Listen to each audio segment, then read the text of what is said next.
Gaur 21, mende berriak dakarkigun etorkizuna irudikatzeko lurraldea.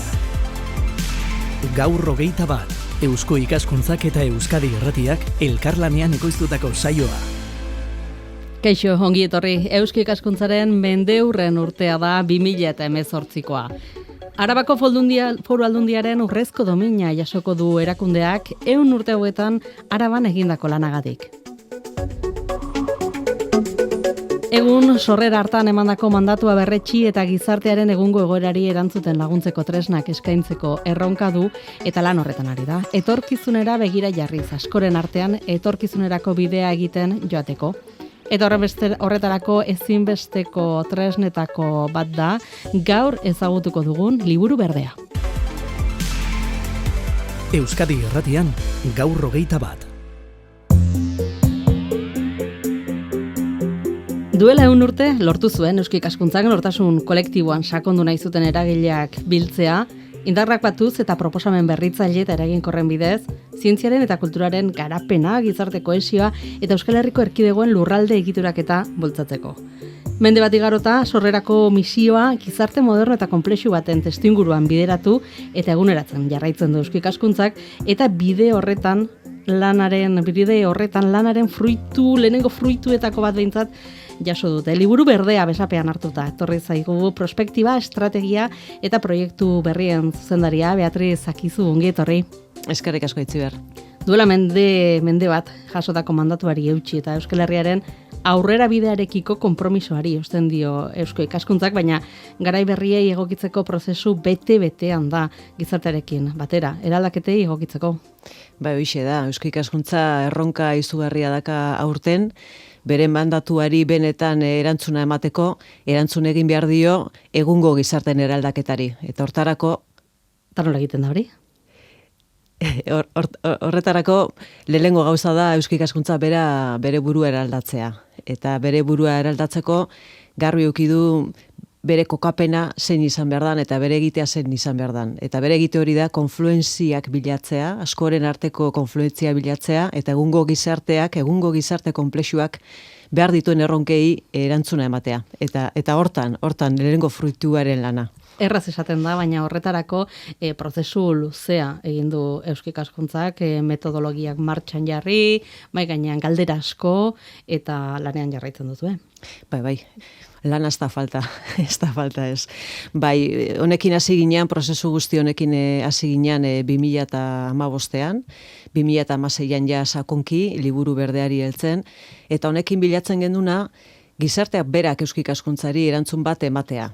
2014an ez iraganera jungo, baina 2014an Eusko Ikaskuntzak dinamika partartzaile bat gauzatuzun Euskal Herriko lurralde guztietan, eta hortik Eusko Ikaskuntzari eskakizun bat luzatu zitzaion. Eskakizun bat non gizartearen iraunkortasuna jartzen zen erdigunean, eskatzen zitzaion argi luzea jartzea, eta eskatzen zitzaion kontuan eukitzea euskara, errealitate soziokulturala, egungo globalizazio prozesu honetan, egiturak eta soziopolitikoa, nola posible dugun lurralden arteko kohesioa eta elkarlana bultzatzea, eta baita pentsatzea, ez da, egun, gure gizarte erantzutuko zenolako garapen ereduetaz hitz egin behar dugu. Azken finean, etorkizunaren eraikitarei galdetzen zion Eusko Ikaskuntzari gizarteak. Zer egin dezakegu eta zer egin dezaken Eusko Ikaskuntza. Eta hortik abiatu ginen, erantzun horri eman nahian. Eta erantzun horien bila, lehenengo fruituetako bat, da liburu berdea, baina zer aurkituko dugu bertan? Ze erantzunak asko eta oso desberdinak izan daitezke. Momentuz erantzunak baino galderak topatuko ditugu. Hori guzti hori esan da, lehen aipatu ditudan, ez da? Gizartearen eskakizun horietan eta zertan datzan eskakizun hori. Erdigunean jarri gendun eta ardaztu gendun gure hausnarketarako bidea kohesioa eta elkarkidetza jarri erdigunean. Gizartearen eta Euskal Lurralden kohesio eta elkarkidetza. Eta hortarako liburu berdeari aurre egiteko garbi genuena Eusko Ikaskuntzaren, egungo Eusko Ikaskuntzak, egungo gizarteari erantzuteko behar zuena zan prozesu ireki bat martxan jartzea, metatzaile izan behar zela, askoren hitza begiradak parte hartu behar zutela, eta askoren hitzak edo begiradak parte hartze hortan, kontuan eukitzen ditugu bai hurbilketa teoriko desberdinak, disiplina desberdinak, ideologia desberdinen begiradak, familia desberdinak, lurralde guztietako narratibak presente egon behar zirela, guk horri deitzen diogu begirada poliedrikoa. Lagundu egin behar geniola gizarteari modu anitz batean errealitatea irakurtzen. Eta errealitatea modu anitz horretan irakurtzeko behar zala aniztasun ugari batetik abiatzea lan hori egiteko. Alegia, edonork ikus dezakela islatua bere ikuspegia liburu berde horretan? Berea edo beste dozena, noski? Bai. Abiatu ginean hori, ezta? Bueno, zer jarri behar dugun bai gainean? Bueno, zertaz hitz egin behar dugun? Eta denotak ditugu begirada desberdinak eta zertaz hitz egin behar dugun ikuskera desberdinak. Hortik abiatu ginen. Bueno, zertaz hitz egin behar dugu. Eta zertaz hitz egin hortan labur esango dute, larregi ez luzatzeko, baina 5 kapitulu nagusi jasotzen ditu liburu berdeak. Eta askoren artean identifikatu ziren hitz egin beharreko gaiak. Bat historia, gu zer gera, nola izendatzen gara, nor badago egorapilo bat, beste bat egiturak eta soziopolitikoarekin lotuta dagoena, kanpora begirako harremanak, estatuekin, Europakin, globalizazioarekin, barrura begira kohesio politikotaz, demokratizazioaz, erabakitze eskubideaz, hori beste kapitulu nagusi bat, beste kapitulu nagusi bat nortasunarekin, identitatearekin, aniztasunarekin, kohesio bidearekin, hor pixkate indarteluriko horiekin lotuta, horrekin lotuta ere edabideak, ze rol jokatzen duten, ezta, edabideek komunitate eraikitea batean, eta edabideen sistema eta testuinguru digitala ere badakagu aztergai liburu horretan, beste gai bat ere euskal markarekin lotuta, beste kapitulu bat hizkuntzarekin lotuta, oso garrantzitsua, eta bukatzeko garapen sozioekonomikoarekin lotuta. Ongizate ereduak, lan harremanak. Ia guztiak abitzen dago. Dena. Azkenian hitz egiten ari gara eskatzen gaituzten gauza hoietaz. Eta liburu berdearen helburua da, gai hoien inguruan dauden kontzeptu mapa anitz bat osatzea. Dauden begirada anitzak osatzea. Topo egingo dugu gai guzti hoien inguruan ideia kontrajarriekin. Oso anitzak. Baita ere, identifikatzen dira non egon daitezken zoru komunak. Baina gure helburua izan da, bilatu dugun aniztasun guzti honekin, 600 pertsona hartu dute parte guzti honetan, bilatu dugun honekin izan da, ahalik eta ideia gehienak mahai gainean jartzea. Helburua da, diagnosi bat egitea, ez diagnosi itxi bat, baizik eta diagnosi ireki bat. Orain sartuko garan fasean, ekarpen gehiago jasoko ditunak eta osatzen joango garan begira da. Eta helmuga liburu zuria. Erraz esaten da baita, baina ekarpen gehiago jasotzen jarraitzeko asmotan zabiltzate. Bai. Eta ez bakarrik ekarpenak, ideia, kontzeptuak eta barrak, baizik eta nik esango nuke helburu nagusiena dela konplizitate katea lortzea eta askoren arteko prozesu bat izatea. Eta helburu nagusiena izango da ahalik eta eragileen anitzenak ekartzea, ahalik eta aditu anitzenak ekartzea, pertsonak dute garrantzia prozesu guzti honetan. Izan ere, eztabaidarako foro bat, eta ikusita partaidetaz 600 pertsona ingurukoa dela, badirudi egarria bazegoela, ez da horrelako eztabaida foro anitzak sortzekoa, izan ere partaidetza garrantzitsua lortu du Euskal Ikaskuntzak mai hauetan. Bai, ikusten da premia dakagula. Azken finean da, oin da 4 urte gertatu zena, berdin gertatzen da egungo egoera honetan. Ziurgabetasun momentuan gaude, noraezean gaude, tentsio momentu bada, mende aldaketan berriz ere kokatuta gaude, eta behar dugu jakin gure etorkizunaren jabe egitea nahi dugu. Etorkizuna gurea da, guk eraiki behar dugu etorkizuna. Eta etorkizuna eraikitzeko ezagutu egin behar dugu errealitatea, eta errealitate horren inguruan hitz egitea. Eta grina zegoen bai, esaten duzu moduan, gogoa eta grina zegoen. Eta orain sartzen garan fase hontan, fase eraikitzailea da. Esaten nahi dut, liburu berde horrek jasotzen baldin bado Euskal Herriko lurralde guztietako aditu eta eragileen hitza, orain horri gehitzen nahi diogu herritarren hitza. Herritarrek gai hauetaz zer pentsatzen duten, zeintzu dian euren kezka, zeintzu dian euren nahiak eta euren lehentasunak. Eta hortik abiatuko gara, atal zuria, atal propositiboa. Bueno, eta zer egitea nahi dugu, zer nahi du herri honek egin 2018tik aurrera. Hori da gure erronka. Gure aurtengo 18. kongresua, gure Mendeurrenaren markoan ospatzen den kongresu hontan, nahi dugun aurkeztea da askoren artean erabakitako bide bat aurkeztea. Eta erdigunean jartzea, gizartearen erdigunean jartzea, zeintzuk diran agenda garrantzitsuenak, zeintzuk behar ditugun abian jarri gure etorkizuna eraikitzeko. Eta hortarako, konplizitate kate bat osatuta dago, gure liburu berdea, gure lehengo kumetxo hori aitzaki moduan, edo bide moduan, emango diogu. Baina kongresua urte amaieran izango da, liburu zuria eraikitzeko, suposatzen du denbora gehiago beharko duzuela. Bai, lehengo bertsioa deitzen diogu, edo oinarria deitzen diogu, edo esperientzi pilotu gisa planteatzen dugu prozesu hau. Ikasi egin behar dugu denon artean, hau guzti hau denon artean eraiki behar dugula. Eta denon artean eraikitzeko Eusko Ikaskuntzak eskaintzen ari da espazio bat, askok elkarrekin eztabaidatu ez duten gaien inguruan eztabaidatzen. Eta gero beste gai oso garrantzitsua, gure emaitzak zilegitasun zutabe batean oinarrituko da. Eta hortarako egingo duguna izango da herritari galdetzea, zitzu dian euren nahiak, lehentasunak eta premiak, eta galderak formulatzea. Hori da gure lehengo pausua. Galdera horiek, maiatzean, uda partean, maiatza ekaina partean, gauzatuko diren gizarte foroetara eramango ditugu. Hor, eragile soziopolitikoak elkartuko ditugu. Eta eragile izkatuko diegu, herritarrek planteatutako galderei erantzutea. Eta erantzutea, eszenatokien eredu batean. Hau da, zer posible dugun egin, hor sortuko zaizkigu, gai desberdinen inguruan, eszenatoki proposamen desberdinan. Urrengo pausua izango litzake kongresua.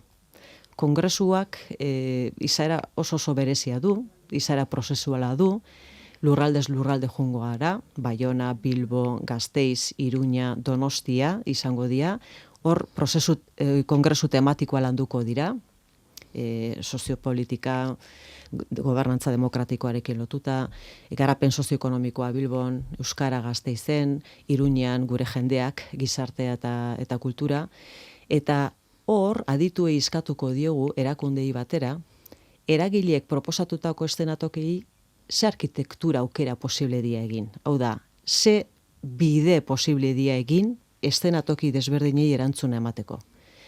Uztartuz, erakundeen bide horriekin, ea posible dugun, Euskal Herriko gizartearen,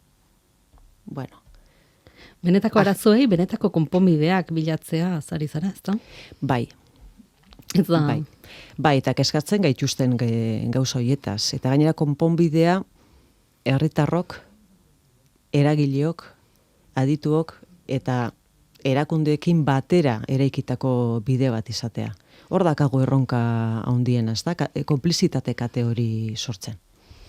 Beraz hitzorduak jarrita dituzue horretarako, maiatza ekainean esan duzu, nahi duen orok parte har dezake, interes garrien edo ekarpenik egin dezakeen alorretan, nahi bezala.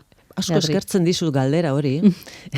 Zen hori momentuan bi herritarren mahai ditugu irekita, datorren zapatuan, datorren larun batean, 14ean, Iruñean izango dugu hurrengo herritarren maila. Hortan, landuko duguna izango da, herritar mahai hori ditzen da gure jendeak gizarte eta kultura. Hor, aniztasuna, kohesio bideak izango dugu aztergai, anistasunaren askotariko anistasunak, eta hor egon dagoen, ez da, intersekzioa. Eta hor zer rol jokatzen duten hezkuntzak, hedabideek, testuinguru digitala, kultura bera, hori ukiko dugu aztergai. Eta hurrengo herritarren maila, hemen Donostian, Eureka Zientzia Museoan, Miramonen, gobernantza demokratikoa. Hori 21ean izango dugu. Oso giro eroso alaian ospatzen ditugunak, eta horiek irekia dira, herritarrei zuzendutako herritarren mailak dira. Izena eman behar da hori bai. Izena eman behar da. Eusko Ikaskuntzako web horrian topatzen da izena emateko bidea, eta irekita, ateak parez pare, herritarrek horrekin hasten gara, gainera, herritarren hitzarekin. Eta herritarren hitzan oinarrituta, emango diogu bidea eragileei, adituei eta erakundei. Hori bai, agian liburu berdea ikusi nahiko dute, edo noiz izango dugu horren berri zehatza edo irakurtzeko aukera? Labean dakagu, baina labean ja minutu gutxi falta dira eta lasterrongo da goxo-goxo kaleratzeko prest. Esfortzu handia izan da, baina maiatzaren lehengo astean kaleratuko dugu. Eta egingo dugu gainera ekimen berezi bat horren berri emateko. Sarean ere ondorioak ikusteko aukera izango dugu, prozesua jarraitzeko aukera behintzat bai, ezta? Bai, dana eskuragarri edukiko dugu gure web horrian, bai bera liburu berdea, bere gordintasunean, oso mardula da, baina horrekin lotutako laburpenak eta eskemak ere egongo dira, bideotxoak ere, pixkat ze edukitaz hitz egiten ari garan eta zertaz hitz egiten ari garan, azkar xurkatzeko. Eramangarriago beraz. Beatriz, akizu mila esker gurekin izateagatik, jarraituko dugu, prozesu honen berri izango dugu, zurirako bideo hori, eta jarraituko dugu, ondorioak jasotzen. Bai, mila esker, eta danak ongi etorriak gure prozesuan parte hartzeko. Mila esker. Gaur 21, gogoetaren lurraldea. Angela Praiz Arabarra izan zen hitzaldi batean euski ikaskuntza sortzeko ideia mahai gaineratu zuena duela 100 urte, eta mende bat beranduago Araban jasoko du Aldundiaren domina euski ikaskuntzak hain justu. Araban bide luzea egin baitu erakundeak. Halaxe azaldu digu euski ikaskuntzako lehendakariorde Angeles Iztuetak. Kale askok ere Gasteizen beraien izena damakite, adibidez. Angela Praiz, Eguren, eta beste hainbestek daukate bendikan ere izenak dauzkate gaur egungo kaleetan. Orduan, errepasoa egiten balima dugu, ikusten dugu, mende batetako historia dela Araba eta Eusko ikaskuntzarena. Izan ere, Arabatik etorri zitzaion Eusko ikaskuntzari bultzada eta bertan oso errotuta egon den erakundea da. Aurrena Eusko ikaskuntza Araban sortu zen, 1918an, Arabar batek, Angel de Apraizek, harren eskutikan sortu zen Eusko ikaskuntza. Eta aurreneko delegazioa ere, Eusko ikaskuntzak Euskal Herri guztian ditu sedeak, Iparraldea, Nafarroa, Araba, Bizkaia eta Gipuzkoa. Eta baita ere Euskaditik kanpo diasporan ere. Eta baina aurreneko delegazioa Arabakoa izan zen. Eta personai oso garrantzi handiko personaiak izan ziren garai hartan, inplikatu zirenak Eusko ikaskuntzan. Batez ere euskeraren eta euskeraren alorrean eta euskal kulturaren alorrean. Hain justu euskararekin lotutako kongresua izango da Gasteizen urte amaieran, oinatiko azken kongresua baino lehen. Mendeurrena dugun honetan, kongreso bat antolatzen ari gara, eta kongreso horrek izango ditu atal desberdinak. Lehen atala Iparraldean, beste atal bat Gipuzkoan, Donostian, beste bat Bilbon, beste bat Iruñan, Nafarroan, eta beste bat Araban. Eta Araban egingo duguna da, euskera landuko dugu Arabako egunean. Eta zergatikan euskera Araban, Arabak izugarrizko bultzada izan duelako, izugarrizko aurrerakada eman duelako euskeraren aldetik azkeneko urtetan. Ez dago bakarrikan euskera eta Araba, ez daude bakarrikan Araba eta euskera lotuta eusko ikaskuntzan azken urtetan, baizik eta aurreneko urteietan ere bai. Aurreneko katedra, Euskal Katedra Araban sortu zen. Eta, guztia lotuta, historia lotuta, eta gaur eguna lotuta, eta kontuan izan dare, esaten genuena, Arabak izan duen aurrerakada euskera gai honetan, aurtengo mendeurreneko batzarra Arabakoa euskeraren inguruan izango da. Etorkizunera begira ere, sendo jarraitzeko asmotan dira, proiektu faltarik ez baita lurralde antolaketakoa kasu. Hemen hiriburuan bizi garela Gasteizen eta oso sakabanatutako populazioa daukagula. Ordun horren inguruan egin zen oso jardunaldi benetan interesgarri bat Arabako Foru Aldundiak bultzatuta eta Eusko ikaskuntza eta beste hainbat erakunderekin batera Arabako kuadrilak eta zerbitzu sozialak eta bizkat Arabako lurralde oreka hori lantzeko. Gai horrekin ere jarraituko dugu. Eta gero Arabatikan ere jarraitzen ditugu Euskal Herriko gai guztiak. Eusko ikaskuntzak ikuspegia dalako Euskal Herria. Baina guk gure aportazioa egiten dugu Arabatik. eta partaideen aniztasuna da parte hartze horren helburuetako bat. Mai inguru guztietan, foro horietan, denetan bilatzen duguna da herrialde guztien parte hartzea, gizon eta emakumeen parte hartzea, gazteak, adinekoak, adin guztiak, pluralitatea bilatzen dugu. Zenbat eta persona desberdin gehiago egon foro horietan, aberatsagoak izango dira proposamenak edo hausnarketak. Eta zentzu horretan, Arabak ere parte hartzen du, Euskal Herri oso horretako hausnarketa foro guzti horietan. Arabako urrezko domina hartzeko atarian urte guzti hauetan lanean aritu izan diren guztiei eskerrak eman nahi izan dizkie Arabako lehendakariordeak eta saria horiei guztiei eskaini. Bueno, eskerrak emateko eguna, eta ni momentu honetan gaineko gogoratu nahi nuke aurreko guztietaz, ezta. Hemen Eusko Ikaskuntza sortu zen 1918an, gerrak gelditu zuen, oso urte oparuak izan ziren aurreneko horiek, gerra gelditu zuen, guda gelditu zuen, eta gero 1978an berriro hasi zen, eta bigarren etapa batetan.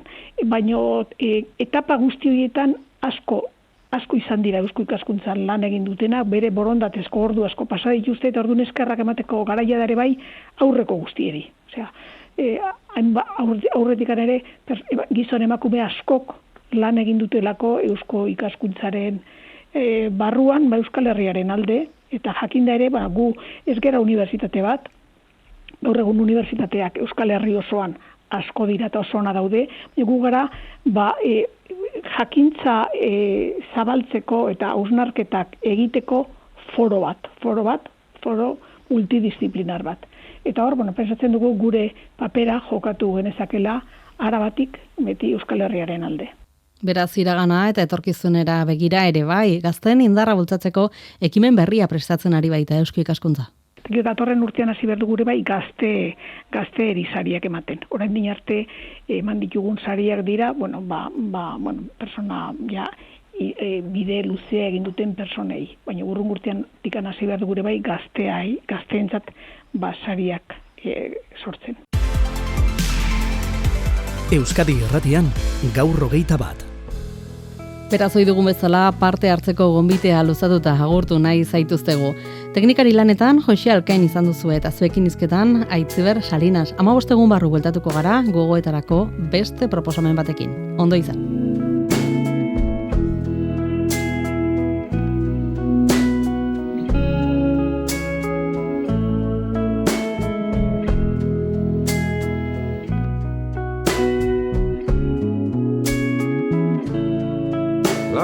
Berdeak etxe zuriteak horriak jendarme auto bat bidean bildo txartean pasatzen etxe elizetan otoitzak betiko otoitzak neguko kearen antzera leunigotzen Martin Larralde ez da sekula itzuli, baina itzuli balitz. Arantzak, barrurantza itzuliak, lituzken sagarro janle. Itzuli izan balitze, gauri gandea da. Larre berdeak etxe zuriteak horriak, jendarme autoa bidean bai ondizet panopetik jendea familia erretratuetan bezala larritasuneaino perfumaturik harima erakutsiz doia mezetan Inork ere ez du dena ohitura, dena errua, dena barkamena, oroimenaren korapioa deslotzen. Inork ez du dena ohitura, dena errua, dena barkamena, koblakaririk behar.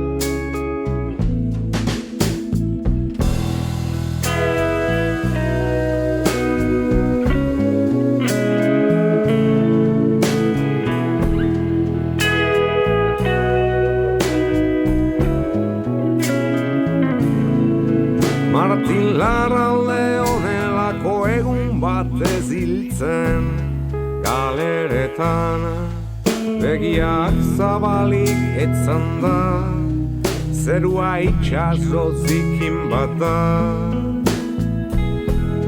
zerua itxaso zikin bat dela esanez agian zerua itxaso zikin bat dela esanez